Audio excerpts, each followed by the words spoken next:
आपके लिए भी बना दूं? मुझे नहीं पीनी चाय साय। बना लो तुम अपने लिए और पी लो। क्या हुआ भागवान, बड़ी नाराज लग रही हो तुम तो। तुम्हें इससे क्या लेना देना? तुम अपनी पियो चाय। बहू, क्या हो गया? रोज तो तुम चाय बनाती हो तो बिना पूछे ही अपनी सास की चाय बना लेती हो, फिर आज पूछ क्यों रही हो? वो पिताजी, मैं इसलिए पूछ रही हूँ कि अभी मेरी बहन आने वाली है ना, तो फिर माँ जी उनके साथ भी चाय पियेंगी। ज्यादा चाय पी लेती हैं तो उनके पेट में जलन होती है, इसीलिए पूछ रही थी। दो दो बार चाय पियेंगी या फिर मेरी बहन के साथ ही चाय पियेंगी? ना मुझे अभी पीनी है चाय, ना तुम्हारी बहन के साथ पीनी है। जाओ, तुम्हारे हाथ का कुछ भी खाना पीना नहीं है मुझे। आराध्या बेटा, एक काम करो, तो मेरे लिए चाय बना दो। मैं तो अभी पी के बाहर निकल जाऊंगा और अपनी सासू माँ के लिए सबके साथ ही बना लेना। ठीक है पिताजी, बना लेती हूँ चाय। क्या हुआ भागवान, क्या बात है? ये इतना मुंह क्यों लटकाए हो तुम? बहू ने कुछ कह दिया है क्या? क्यों, तुम्हें दिखाई नहीं देता है क्या? बहू कितना अपना पराया करती है, कितना दुर्व्यवहार करती है हम सबके साथ। अरे, मेरी बेटी आई थी हफ्ते भर के लिए, 4 दिन में ही इतने ताने सुनाए, इतना सुनाया। ढंग से व्यवहार भी नहीं करती मेरी बेटी के साथ। 4 दिन में ही वापस चली गई वो रो रो के अपने ससुराल। पर निशा तो इसलिए जल्दी गई है कि उसकी सास की तबीयत ठीक नहीं थी, और तुम कह रही हो कि बहू के ताने सुन के चली गई है। ये माजरा क्या है? आज बहू की बहन आ रही है तो देखो कैसे चहक चहक के पूरा काम कर रही है। पूरी रसोई में खाने की खुशबू फैली हुई है। पूरी रसोई में ही क्या, पूरे घर और मोहल्ले में खाने की खुशबू फैली हुई है। सुबह 6 बजे से उठ के रसोई में लगी हुई है। कभी ये बना रही है, कभी हलवा बना रही है, कभी पूरी बना रही है अपनी बहन के लिए। पूरे घर की साफ सफाई कर ली, कहीं भी एक तुम्हें कचरे का दाना भी ना दिखाई देगा। और जब मेरी बेटी आती है तब क्या करती है? अपने कमरे से भी नहीं निकलती है। खाना बना दिया और जाके अपने कमरे में बैठ गई, कोई मतलब नहीं रखती है। आप देखो कितने मन मन से पूरा खाना बना रही है। भगवान, जब घर में कोई आएगा तो बहू तो खाना बनाएगी ही, उसमें क्या है? तुम्हें क्यों इतना बुरा लग रहा है? बुरा लगने वाली बात है तभी तो बुरी लग रही है। हैं? तुम्हारी बहू ने ताने सुना सुना के मेरी बेटी को 4 दिन में ही वापस ससुराल भेज दिया। अरे, 8-10 दिन क्या मेरी बेटी को बैठ के नहीं खिला सकती है क्या बहू? कितने ताने सुनाती है, एक भी व्यवहार ढंग से नहीं करती है मेरी बेटी के साथ। बेटी आ जाती है तो मुंह बन जाता है, अपने कमरे में जाके बैठ जाती है, किसी से बातचीत नहीं करती है। और अब देखो बहन के लिए कैसे पूरे घर में खुश होकर घूम रही है, सारे काम खुशी खुशी से कर रही है। और मेरी बेटी के सामने यही काम मुंह फुला फुला के करती है। पर ऐसा तो पहले बहू ने कभी नहीं किया, ऐसा इस बार क्यों किया उसने? पहले तो समझ ही नहीं आता था ना, अब धीरे धीरे अपने रंग ढंग दिखा रही है बहू। अब पता चलेगा कैसी है।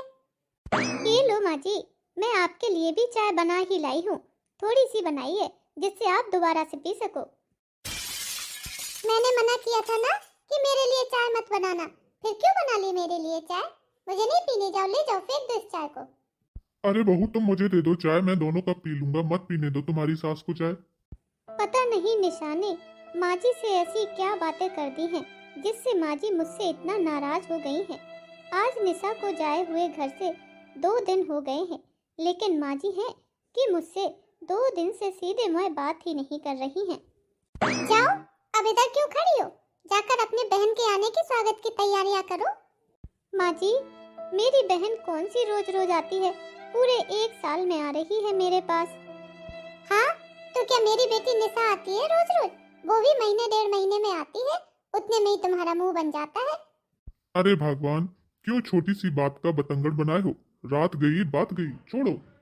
मेरी तो चाय हो गई है, अब जरा मैं बाहर खेतों तक टहल के आता हूँ। राधे राधे, राधे राधे। नमस्ते आंटी जी। नमस्ते नमस्ते। आंटी जी कैसी हो आप?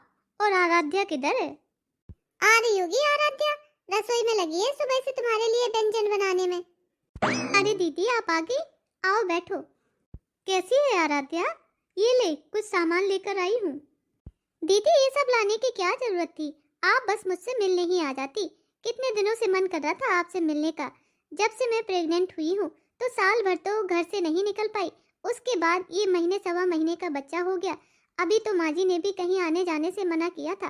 पूरे 1 साल बाद आपसे मिल रही हूँ।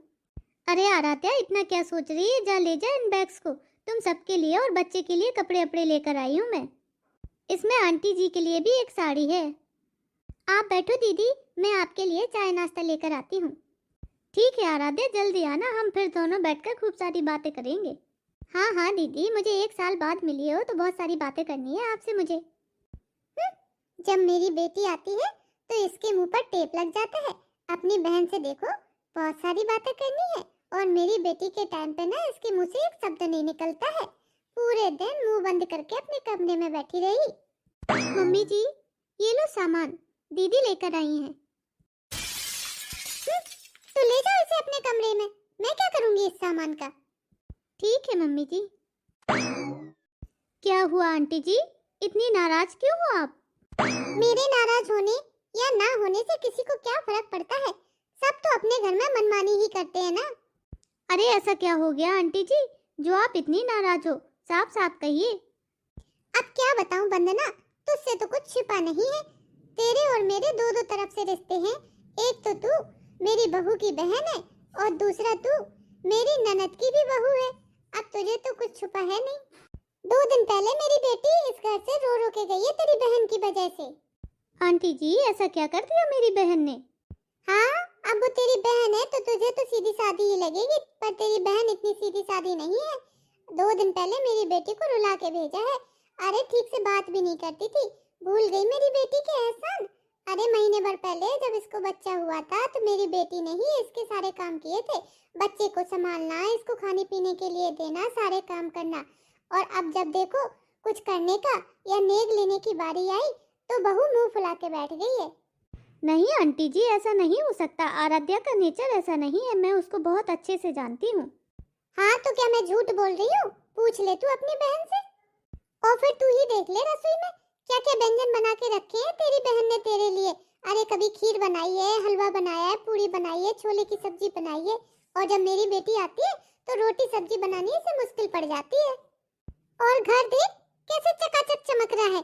मेरी बेटी के आने पे ना इससे अपने कमरे की सफाई होती है बस। आंटी जी, ऐसे तो आराध्या पहले कभी नहीं थी। पहले तो सारे काम करती थी वो, और निशा की भी बहुत तारीफ करती थी, और आपकी भी। अब हो सकता है बच्चा छोटा है, काम करने में उसे लेट लपेट हो जाता हो, ये भी एक वजह हो सकती है। बच्चा छोटा सिर्फ मेरी बेटी के लिए ही है क्या? तुम्हारे लिए नहीं है? अरे तुम आई हो तब भी तो उसका बच्चा छोटा है। देखो सारे काम एक पैर पे खड़े होके नाच नाच के कर रही है। आराध्या तो कभी ऐसी नहीं थी, फिर ऐसा क्या हो गया जो वो इतनी बदल गई है? जबकि अपनी सास ननद की तो वो हमेशा मुझसे तारीफ ही करती थी। पता नहीं क्या हो गया है। अब तू ही बता वंदना, जब बहू मेरी बेटी के साथ और मेरे साथ ऐसा दुर्व्यवहार करेगी तो मैं क्या खुश रहूंगी उससे? ये लो दीदी चाय। और माँ जी, आपके लिए भी आपके पसंद की अदरक वाली चाय बनाकर लाई हूँ। आपने सुबह से एक बार भी चाय नहीं पी है, अब तो पी लीजिए। नहीं पीनी तुम्हारे हाथ की चाय। जब तक तुम मेरी बेटी से माफी नहीं मांगोगी और अपनी गलती स्वीकार नहीं करोगी, मैं तुम्हारे हाथ का कुछ भी नहीं खाऊंगी पीऊंगी। माँ जी, निशा दीदी का अपने ससुराल जाने का डिसीजन खुद का था, मैंने नहीं कहा था उनसे। और फिर आपको भी पता है उनकी सास की तबीयत ठीक नहीं थी, इसीलिए वो हड़बड़ी में चली गई हैं। झूठ तो मत बोलो आराध्या बहू, तुम्हारी वजह से गई है मेरी बेटी, नहीं तो अभी और भी रुक सकती थी। आराध्या, ये क्या सुन रही हूँ मैं तुम्हारे बारे में? आंटी जी कितना कुछ कह रही हैं तुम्हारे लिए। ऐसा तो तुम्हारा नेचर नहीं था, तुम अपने सास और ननद के साथ ऐसा व्यवहार करोगी, मुझे तुमसे ऐसी उम्मीद बिल्कुल भी नहीं थी। पर दीदी, आपको तो पूरी बात पता ही नहीं है।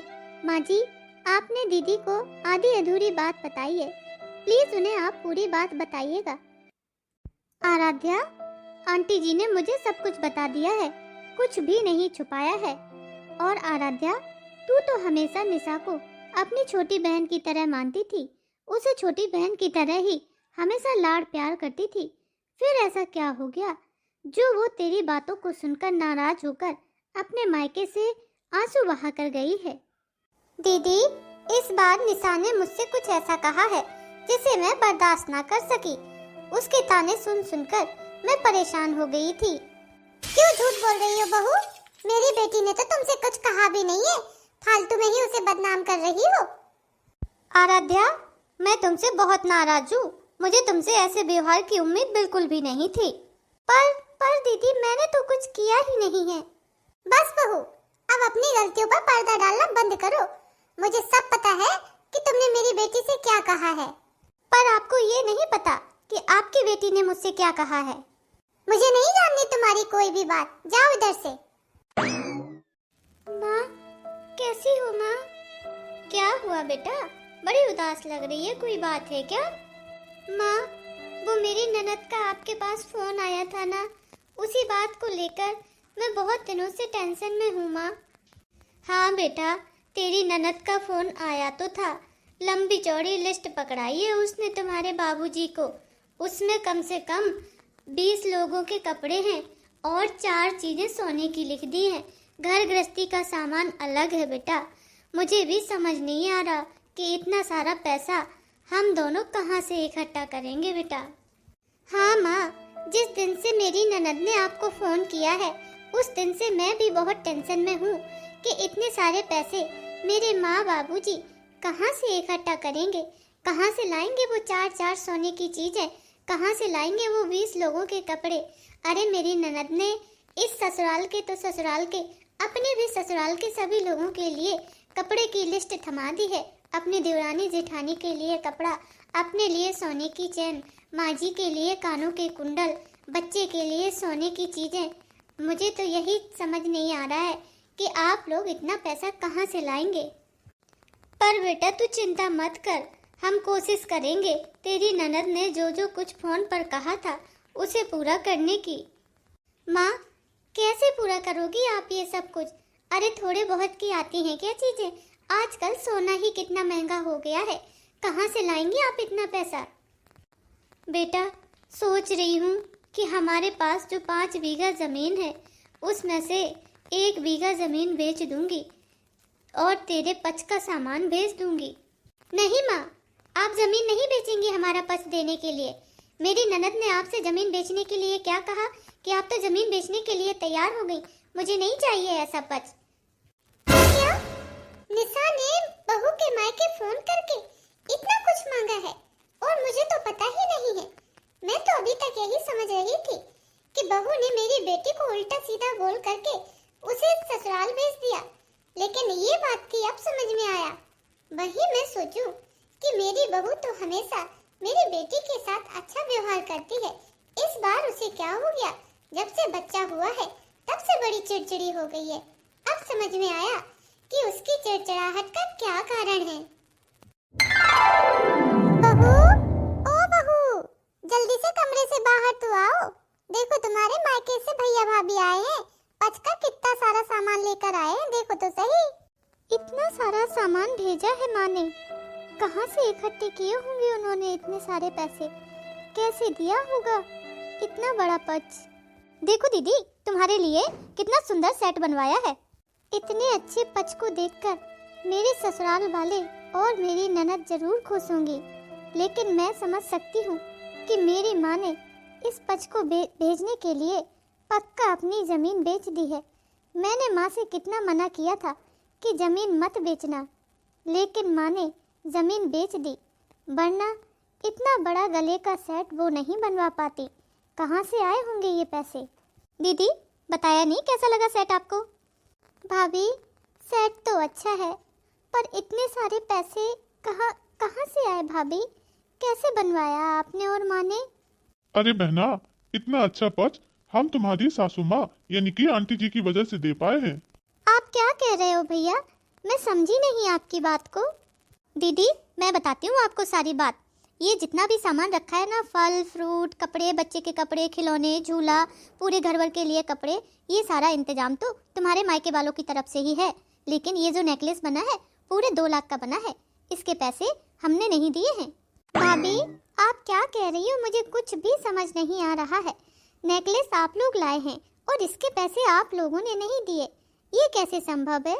वो दीदी, इसके पैसे आपकी सासू माँ ने दिए हैं। उन्होंने मुझे फोन करके कह दिया था कि जमीन बेचने की जरूरत नहीं है, आपसे जितना बन पड़ता है आप ले आइए, और रही सोने की चीज की बात तो उसके पैसे मैं दे दूंगी, क्योंकि वो चीज़ तो आखिरकार मेरे बहू के लिए ही बनेगी। क्या भाभी, आप सच कह रही हो? इसके पैसे माँ जी ने दिए हैं? हाँ हाँ बहना, तुम्हारी भाभी बिल्कुल सही कह रही है। इस नेकलेस के पैसे माँ जी ने ही मेरे अकाउंट में ट्रांसफर किए थे, पूरे 2 लाख। और आज उन्हीं की वजह से हम इतना अच्छा पर्स लेकर आ पाए हैं। उन्होंने तो हमें और भी पैसे देने की बात कही थी, लेकिन घर पे हम सब ने मना कर दिया था कि जितना हम सबसे बंद पड़ेगा हम करेंगे। माँ जी, ये सब आपने कैसे किया? और दीदी तो कह रही थी कि वो सारी लिस्ट आपने ही उन्हें थमाई है, फिर आपने कैसे कैसे किया माँ जी ये सब? बहू, मैंने निशा को कोई लिस्ट नहीं थमाई, वो निशा ने ही अपनी तरफ से किया है सब कुछ। मुझे तो इस बारे में कुछ पता भी नहीं था, और अगर पता होता तो मैं निशा को तभी डांट देती। वो तो मैंने उस दिन तो मैं तुम्हारी माँ से बात करते हुए सुन लिया था, तो मैंने फिर निशा को भी डांटा और चुपचाप से तुम्हारी माँ को भी फोन करके सब कुछ कह दिया था। माँ जी, मुझे माफ कर दो। इतने दिनों से अपने मायके वालों की टेंशन की वजह से मैं बहुत टेंशन में चल रही थी, चिड़चिड़ी भी हो गई हूँ। एक तो रात में नींद भी पूरी नहीं होती है, इस चक्कर में आपके साथ भी कई बार चिड़चिड़ी हो गई हूँ। माफ कर दो माँ जी मुझे। और मैंने दीदी से भी जैसा व्यवहार किया है वो भी सही नहीं है, मैं उनसे भी माफी मांग लूंगी। बहू, तुम्हें निशा से माफी मांगने की कोई जरूरत नहीं है, बल्कि मैंने निशा से कहा है कि आकर अपनी भाभी से माफी मांगे। गलती उसने की है, तुमने नहीं। उसकी वजह से इतने दिनों से तुम टेंशन में थी, तुम्हारे मायके वाले टेंशन में थे। अरे बेटा, मुझे तो बहू चाहिए थी, बहू मिल गई। अब सोना चांदी ये सब कब तक लेते रहेंगे, और हमारे घर में कोई कमी थोड़ी ना है। भगवान की दया से अच्छे से खा रहे हैं, पी रहे हैं, छत और एक छत के नीचे रह रहे हैं, और हमें क्या चाहिए? ऐसे तो मांगते रहेंगे तो कभी किसी की पूर्ति ही नहीं होती है। और बेटा, रीति रिवाज सिर्फ निभाने के लिए होते हैं, किसी को परेशान करने के लिए नहीं। ये तो बस रीति रिवाज है। अब लोग आज के समय में रीति रिवाज के नाम पे ना बस परेशान करने लगे हैं, पैसे के लिए परेशान करते रहते हैं। पर मैं उन सासों में नहीं हूँ बेटा। सच में बहना, तुम्हारी सास तो बहुत अच्छी है। हाँ दीदी, ये बात तो सच है। आज के ज़माने में ऐसी सासें मिलना बहुत मुश्किल है जो अपने बहू के मायके वालों को सपोर्ट करती हो, सही गलत मानती हो। माँ जी, सच में आप बहुत अच्छी हो, मुझे माफ़ कर दो।